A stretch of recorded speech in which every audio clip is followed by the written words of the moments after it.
presidente ng Lost Coin na tinatawag. Nabuo yung Lost Coin ang sinabi ni Secretary Mike Defensor, if you can create a federation within the area of Proclamation 1637, i-approve ang Memorandum 7274, Executive Order 153-154. So sa dialogue namin si Secretary Defensor, nung siya ay hati, naibigay na at napirmahan ni Secretary Romulo yung mga proclamation at executive order.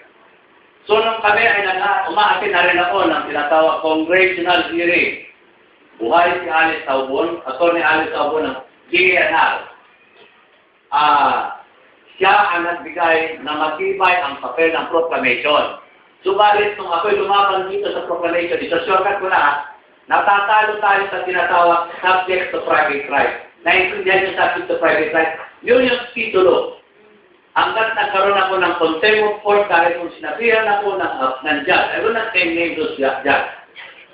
Ikaw ay proclamation lang ng sana. Ang laban mo kahit sinasabi mong fake document ay may document. Pero hindi po pwede, kaya umaakin ako ng sinasabing congressional hearing for the purpose that all the settlers in the area of Pagray have also the right to own. Yung tinatawag subject to private rights, yun ang kinontent ko.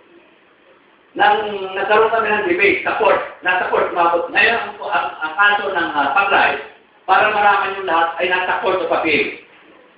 Mahaba ito hanggat na-demanda na rin kami. Alam niya ni Carduce, kumpleto ang papeles. Pero ang proclamation, napasukatan ko ang tinatawag perimeter survey. Ang nagdakto ng perimeter survey, hindi ang tao ng Pagray, ang Department of Budget Management. Nilakad ko lahat yan, ang gobyerno ang gumasto para supatin ang perimeter survey. Ang akin ang inaalis na yun. Pasensya na kung sino yung mga nangungulekta. Ihinto nyo ang nangungulekta sa loob ng Pagray. Dahil kung kayo ay may mga amo, I will direct challenge you. Sabihin nyo sa mga amo nyo, demanda nyo sinalsalas dahil ang gugulo sa property nyo. Sapagkat nakita ko ang tunay na dokumento na pa-certified through copy ako hanggang itong pinakahuling kaso. Pati si Judge Lázaro ay nakimanda na nag-claim. Pero ang gusto na nag-claim, ibahagi nyo, magbayad kayo mismo ng taxes nyo at normal gagasto kayo ng individual survey. Kaya, sa mga bahay nyo. Kasi meron na tayong sukat na sinasawag.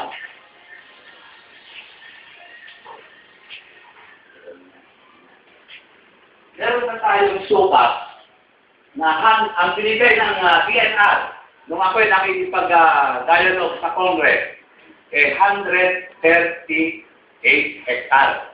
Subalit nahati yan yung sinasabi mong highway. Tama yan.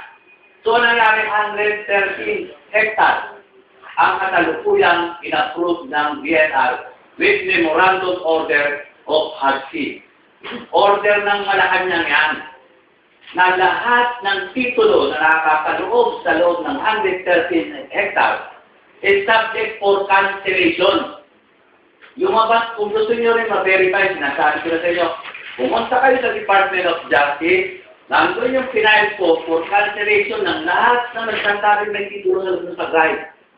Hanapin nyo si Atty. Tolentol. And now, ang papel ng Pagray ay nasa table ng bagong Department of Justice Secretary. Dahil ang hinahabol ko rito, hindi naging magulo ang paninirahan ng Pagray. Ang nangyayari, pumapasok na, kagaya sa inyo, mag-open ako ni Mr. Miranda, pasensya na kayo ha, mukha to ako magsalita. Kaya ang gusto ko lang dito kayo. Ano ang kinukolekta nyo? Ano ang karapatan nyo mumulekta? Saan ang may-ari? Yan ang gusto ko malaman sa inyo. Alisin nyo ang pamumulekta, kaya naging kontroversial ako sa Antipolo dahil inaalis ko yung paminera. Huwag kayo mumulekta dahil wala naman kayo karapatan pamumulekta. Kaya ayaw sa akin sumama. Compose of an association composed of 6,000 members. Nagkahandaan dahil nagtataka sila. Bakit si Sir Manzanas ayaw mangulekta? Hindi kami mananalo. Iyon ang hindi nila alam. Hanggang ngayon sa oras na ito, gumagalaw pa rin ako para sa inyo. Kung sino man challenge ko lang. Kung sino man, even to attorney, sa may state, no open ko sarili ko. Andyan lang naman ako nabuti sila eh. Papailan nyo ako ng kaso, kasi alam ko mga papail nyo, harassment, okay lang, no problem, sanay na tayo dyan. Nasanay na tayo sa makulong lugar sa Mindanao. Ito, gulo ng dokumento na. Ito ang last manifestation na huli. Ang kinasuhan na rito, si Mary Jane Lazaro, Judge Lazaro, Bidang, National Housing Authority at si Asencio. Gusto ko lang isample ang katotohanan na ang pag-ride ay wala talaga pang nagmamay-ari. Maraming nagmamay-ari, Mr. J. Talagang lahat ng buong Pilipinas, may mga titulo nga last is furious title na tinatawag. Alam natin ang mga pinanggalingan. Kasi kung i-explain ko lahat, kasi sinabi ka na, paliwanag na kung i-explain ko lahat, nandito ang certified copy lahat, even the President gives us all copy. Pati yung mga tinatawag squatting king, Paul, okay. Andito ho lahat ang mga certification nyo. Mga 41, 38, kung ano-ano mga sabi ng titulo, lahat po ito ay cancel. Kaya nga po i-challenge ko kayo kahit saan korte, lalabanan ko kayo para lumabas ang totoo niyong dokumento. Dahil ang karamihan dokumentong ginagamit ng mga nagkikiling dyan, nasa Palawan, Mindoro. Certified lahat true copy ang aking hawak para kung magkaroon tayo na tinatawag na magkakalubungan tayo sa ang korte, kaya ko kayo kalubungin dahil certified true copy lahat ito. Ito ang tinatawag na Memorandum of Agreement between Housing and Urban Development, HACIA, at saka DNR, Department DNR natin. Andito ang lahat ng order pagkatapos ng tinatawag na congressional hearing namin. Andito lahat hanggang nagkaroon ng gasto, inorderan ng Malacanang ang Department ang DNR na sukatin nila before on December during the time na nagkaroon tayo ng sukat. Dahil kundi papawiin ang budget na para gamitin. Dahil yung sa inyo, yung sa pinya-klasya kasama rito sa nabigay ng order. Ito ang tinatawag na perimeter survey approved by the national government. This is what we call a memorandum agreement perimeter survey. Marami na akong sinamahan na mga para lang makatulong. Ipaliwanag ko sa inyo, para lang makatulong sa mga naniniwahan sa pag-ride.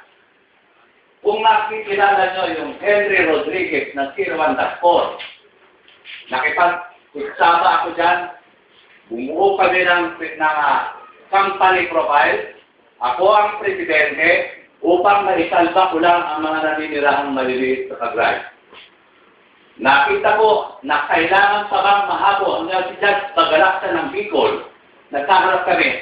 Hindi pa rin talaga makiklaim ni Henry Rodriguez yung tinatawag na claim na sapagkat kulang pa sila ng mga dokumento. Wala yung mga tinatawag previous signed documents by mga hearings na, yung mga patay. Nakita rin kami ng akopyado, material. Naging board of director ako ng akopyado ng legal. Ang purpose ko pa rin para maisalba ang mga naninirahan sa Proclamation 1637. Dahil ang aking hinahawakan San Mateo, Montalban, Rizal, ng mga federation, mga association. So yung ginagamit ko yan, wala rin nangyari sa medical akopyado.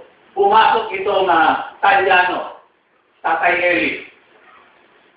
Nakita ko rin na medyo kulang pa rin. So, hindi ko isusubo sa sarili ko sumama sa mga tinatawag fake developer. Pumasok din sa akin ng 779. Yung si Ocampo.